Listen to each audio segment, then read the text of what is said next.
বন্ধুরা, ওটস দিয়ে সম্পূর্ণ নতুন ধরনের একদম ইউনিক একটি হাই প্রোটিন ব্রেকফাস্টের রেসিপি আজকে তোমাদের সঙ্গে শেয়ার করছি, যেটি কম সময়ের মধ্যে তৈরি করে নেওয়া যায় অথচ ভীষণ টেস্টি এবং ভীষণভাবে পুষ্টিকর।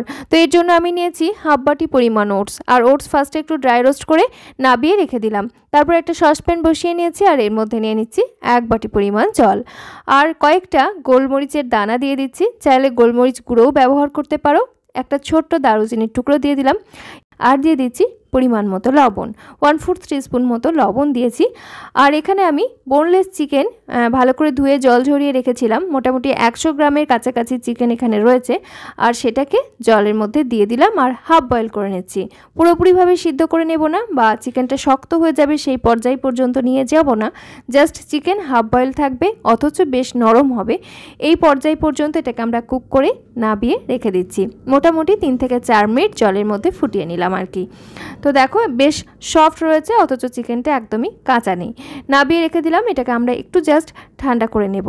আর এখানে আমি কিছু সবজি নিয়েছি, যার মধ্যে ক্যাপসিকাম রয়েছে, পেঁয়াজ রয়েছে এবং গাজর রয়েছে। স্বাদের জন্য 2টো কাঁচা লঙ্কাও নিয়েছি। তোমরা চাইলে এখানে আরও 2-3 রকম সবজি ব্যবহার করতে পারো।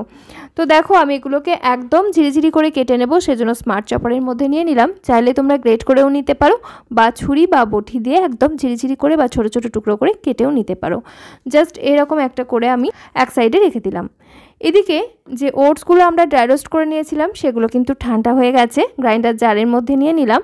সঙ্গে যে পরিমাণ ওটস নিয়েছিলাম সম পরিমাণ সুজি একসাথে করে গুঁড়ো করে একদম মিহি একটা পাউডার বানিয়ে মিক্সিং বোলের মধ্যে ঢেলে নিলাম।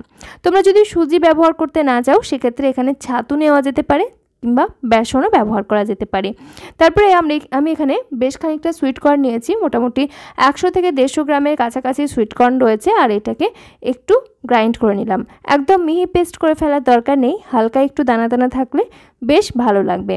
তবে সুইটকর্নটা অবশ্যই একটু পেস্ট বানিয়ে নেবে, তাহলে রেসিপিটা বানাতে সুবিধা হবে এবং খেতেও ভালো লাগবে। গোটা সুইটকর্ন দিয়ে দিলে সেক্ষেত্রে একটু অসুবিধাই হবে। তো এদিকে দেখো আমরা যে চিকেনটা সিদ্ধ করে রেখেছিলাম এগুলো কিন্তু ঠান্ডা হয়ে গেছে। তো চিকেনটাকে আমি এখন নিয়ে নিচ্ছি গ্রাইন্ডার জারের মধ্যে। সঙ্গে গোলমরিচগুলোকেও নিয়ে নিচ্ছি, তাহলে এটা বেশ পেস্ট হয়ে যাবে এবং সুন্দর একটা ফ্রেশ ফ্লেভার হবে এবং খেতেও ভালো লাগবে। এর সঙ্গে আমি নিয়ে নিলাম বেশ খানিকটা রসুন, মোটামুটি 10 থেকে 12 কোয়া মতো ছাড়ানো রসুন এখানে রয়েছে। 1/4 টিস্পুন পরিমাণ পাতিলেবুর রস এখানে অ্যাড করে দিলাম।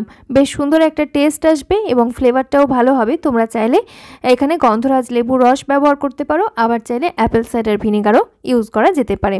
এরপরে চিকেনের পেস্টটাও কিন্তু আমি ওই মিক্সিং বোলের মধ্যে নিয়ে নিলাম। সঙ্গে যে সবজিগুলোকে টুকরো করে রেখেছিলাম সেই সবজি পুরোটাই নিয়ে নিচ্ছি। তোমরা অবশ্যই এখানে যদি চাও চিকেনটাকে সিদ্ধ না করতে সেক্ষেত্রে কাঁচা চিকেন পেস্ট করেও দিতে পারো, তবে সেক্ষেত্রে চিকেনটা কাঁচা থেকে যাওয়ার একটা সম্ভাবনা থাকে বা আষ্টে যে একটা গন্ধ থাকে সেটাও কিন্তু থেকে যেতে পারে। মশলার মধ্যে দিয়ে দিলাম 1/2 চা চামচ করে ভাজা জিরের গুঁড়ো, ভাজা ধনিয়ার গুঁড়ো, আদা রসুনের পেস্ট এবং পরিমাণ মতো লবণ। এখানে আমি লবণটা একটু কম পরিমাণ ব্যবহার করলাম, কারণ চিকেন সিদ্ধ করার সময় আমরা কিন্তু লবণ ব্যবহার করেছিলাম। আর চিকেন সিদ্ধ করার পরে অবশিষ্ট যে জলটা রয়ে গেছিলো সেই পুরো জলটাই কিন্তু আমরা এই মিশ্রণের সঙ্গে অ্যাড করে দিলাম। সেজন্য লবণটা তোমরা চাইলে এখন দিতে পারো অথবা একদম শেষের দিকেও ব্যবহার করতে পারো টেস্ট করে নিয়ে তারপরে। তো দেখো সমস্ত কিছু একবার আমি খুব ভালো করে মিশিয়ে নিচ্ছি আর এই মিশ্রণটাকে আমরা কিছুক্ষণ রেস্টে রাখবো। যেহেতু আমরা এখানে সুজি ব্যবহার করেছি এবং ওটসও ব্যবহার করেছি, এগুলো কিন্তু জল অনেকটাই টেনে নেয়, সেজন্য কিছুক্ষণ রেস্টে রাখবো যাতে এগুলো পুরোপুরি জলটাকে শোক করে নিতে পারে এবং খুব সুন্দর করে মিশ্রণটা তৈরি হতে পারে। বন্ধুরা দেখছো সিম্পল কুইজিন বাংলা, আমি আলেয়া। আমাদের চ্যানেল সিম্পল কুইজিন বাংলায় তোমাদের সবাইকে জানাই অনেক অনেক স্বাগত।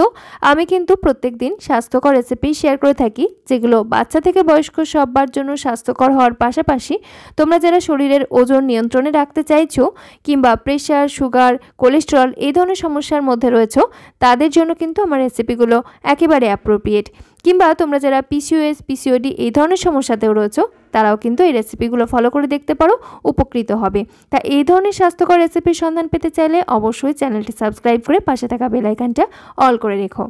এদিকে আমি বেশ খানিকটা দুধ ফুটতে দিয়েছিলাম এবং দুধটা যখন রুম টেম্পারেচারের কাছাকাছি এসেছে সেই পর্যায়ে খানিকটা দই ফেটিয়ে রেখেছিলাম রুম টেম্পারেচারে থাকা সেই দইটা এই দুধের মিশ্রণের সঙ্গে অ্যাড করে দিলাম। আজকে আমি তোমাদেরকে একদম কম সময়ের মধ্যে দই তৈরি করার রেসিপিটা শেয়ার করছি, কারণ আমরা এই টিফিনের সঙ্গে দই নেব। আর অনেকেই কিন্তু কমেন্টে আমাকে জানাও যে ঘরে কিভাবে দই তৈরি করতে হয়। যদিও আমি ভিডিও শেয়ার করেছি, তবুও কিন্তু তোমরা অনেকেই কমেন্ট করো, তো সেই জন্যই আমি এই ভিডিওর মধ্যেই একদম চটজলদি দই তৈরি করার রেসিপিটা শেয়ার করে দিলাম। দুটো স্টিলের বাটিতে মিশ্রণটা নিয়ে নিলাম, আর তারপরে একটা পাত্রের মধ্যে জল নিয়ে নিলাম। জলটার উপরে আমি এরকম একটা স্ট্যান্ড বসিয়ে দিলাম, আর তার উপরে একটা প্লেট বসিয়ে দিলাম, আর দইয়ের বাটি দুটো, মানে দুধের ওই মিশ্রণ দেওয়া বাটিগুলো বসিয়ে দিলাম। মোটামুটি 10 থেকে 20 মিনিটের মতো আমরা এগুলোকে স্টিম করে নেব, আর তারপরে যখন রুম টেম্পারেচারে চলে আসবে তখন চেক করে নেব। এদিকে মিশ্রণটা আমি মিনিট 5-7-এর জন্য রেস্টে রেখেছিলাম, আর এই সময় দেখে বোঝাই যাচ্ছে কিন্তু একদম টাইট হয়ে গেছে। এখানে অ্যাড করে দিলাম বেশ খানিকটা চিলি ফ্লেক্স এবং অরিগ্যানো। টেস্টটা ভীষণ ভালো লাগবে, তবে এগুলো তোমরা ব্যবহার করতে না চাইলে বাদ দিতে পারো। দিয়ে সমস্ত কিছু একবার ভালো করে মিশিয়ে নিচ্ছি, আর মিশ্রণের ঘনত্বটা কিন্তু এরকম টাইটই থাকবে। বেশ একদম ঘন ঘন টাইপের একটা মিশ্রণ, একদমই পাতলা নয়। এরকম একটা মিশ্রণ কিন্তু অবশ্যই তৈরি করে নেবে। এই রেসিপিটা কিন্তু ভীষণ টেস্টি হয়, আর যেহেতু খুব চটজলদি বানিয়ে নেওয়া যায়, সেজন্য যে কোনো সময় তোমরা কিন্তু বানিয়ে নিতে পারবে বোনলেস চিকেন বা সুইটকর্ন যদি ঘরে থাকে। আর যদি তোমরা সুইটকর্নটা ইউজ করতে না চাও, সেক্ষেত্রে কিন্তু মুসুর ডাল ব্যবহার করতে পারো। মুসুর ডাল জলে ভিজিয়ে রেখে পেস্ট করে এই রেসিপিটা তৈরি করে নিতে পারো। তো এরপরে দেখো, তাওয়াতে আমি সামান্য সর্ষের তেল নিয়েছি, মোটামুটি 1 চা চামচের মতো সর্ষের তেল এখানে নিয়েছি। তেলটা ভালো করে চারিদিকে স্প্রেড করে নিলাম, আর ওই মিশ্রণ থেকে অল্প অল্প করে নিয়ে আমি এরকম লম্বা লম্বা করে একটু গড়ে নিচ্ছি, ফিঙ্গার সাইজ করে। তো নিজেদের পছন্দ অনুযায়ী আকৃতি তোমরা করে নেবে, তবে বাচ্চাদের ক্ষেত্রে মাঝে মাঝে যদি আকৃতিগুলো চেঞ্জ করে দেওয়া হয়, ওরা কিন্তু বেশ পছন্দ করে, আর বাচ্চাদের এরকম লম্বা লম্বা করে দিলে ধরে খেতেও সুবিধা হয়।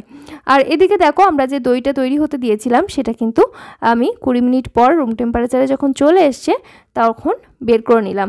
মানে 20 মিনিট স্টিম করে নিয়েছি, আর তারপরে ওই অবস্থাতেই ছিল। ওই অবস্থাতে 20 মিনিট থেকে 30 মিনিট রাখার পর যখন বেশ ঠান্ডা হয়ে গেছে, সেই পর্যায়ে নামিয়ে নিলাম আর চেক করে নিলাম, কিন্তু দই কিন্তু তৈরি হয়ে গেছে। তো পরে তোমাদেরকে আবারও ভালো করে দেখিয়ে দিচ্ছি, আর এগুলোকে আমি এই পর্যায়ে উল্টে নিচ্ছি। দেখো, সুন্দর একটা গোল্ডেন কালার ধরে গেছে, তবে তোমরা এর থেকে একটু হালকা কালার ধরাতে পারো। আমার একটু বেশি সময়ই রাখা হয়ে গেছে, তো এগুলোকে আমি এখন তুলে নিচ্ছি।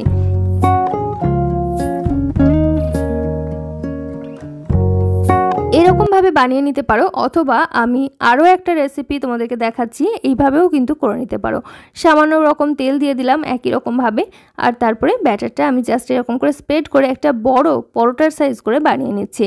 এরকম করেও কিন্তু বানিয়ে নিতে পারো। চিকেন এবং সুইটকর্ন দিয়ে ওটসের এই একদম ইউনিক রেসিপিটা যে কাউকে তোমরা পরিবেশন করতে পারো, বাড়িতে অতিথি আসলেও কিন্তু বানিয়ে দিতে পারো। খেতে দুর্দান্ত হয় এবং ভীষণ চটজলদি হয়েও যায়, আর পুষ্টিকর তো বটেই। তো দেখো, উপরের সাইডটা যেহেতু একদম বেশি ড্রাই হয়ে গেছে, সেই জন্য উপর থেকে আমি খানিকটা তেল দিয়ে দিচ্ছি।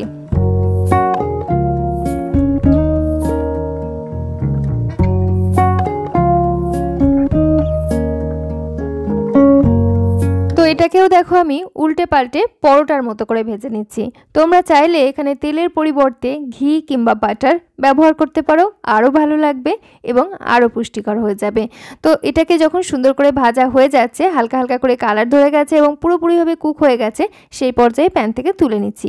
বন্ধুরা, আমাদের আজকের এই রেসিপি তোমাদের কেমন লাগছে অবশ্যই জানিও। যদি রেসিপি ভালো লেগে থাকে একটা লাইক করো, চ্যানেলটি সাবস্ক্রাইব করে পাশে থাকা বেল আইকনটা অল করে রেখো, আর তোমরা কে কোথায় থেকে আমার ভিডিও দেখছো সেটিও জানাতে ভুলো না। তো এর সঙ্গে টক দই খেতে কিন্তু ভীষণ ভালো লাগবে।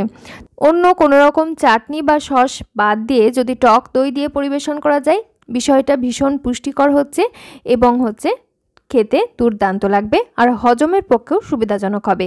এদিকে আমরা যে দইটা চটজলদি বানিয়ে নিলাম, সেই দইটা কিন্তু দেখো খুব সুন্দরভাবে কিন্তু জমে গেছে। একদম দেখে বোঝাই যাচ্ছে কোনো রকম জলীয় ভাব নেই, দারুণ সুন্দর বসেছে। যদি হাতে সময় কম থাকে আর দই তৈরি করাটা ঝামেলার মনে হয়, সেক্ষেত্রে কিন্তু তোমরা এরকমভাবেও টক দই বাড়িতে বানিয়ে নিতে পারো। আর এই ছোট ছোট স্ন্যাক্সগুলো বা এরকম পরোটাগুলো তোমরা কিন্তু লাঞ্চ বক্সেও নিতে পারো, আবার চাইলে ডিনারেও নেওয়া যেতে পারে। খুব চটজলদি একটা স্বাস্থ্যকর ব্রেকফাস্ট, লাঞ্চ কিংবা ডিনারের একটা রেসিপি তোমাদের সঙ্গে শেয়ার করলাম। আশা করছি আজকের এই টিফিন আইডিয়া তোমাদের মন্দ লাগবে না। ভিডিওটি শেষ পর্যন্ত দেখার জন্য তোমাদের সবাইকে আমার আন্তরিক ধন্যবাদ জানিয়ে আজকের মতো এখানেই বিদায় নিচ্ছি।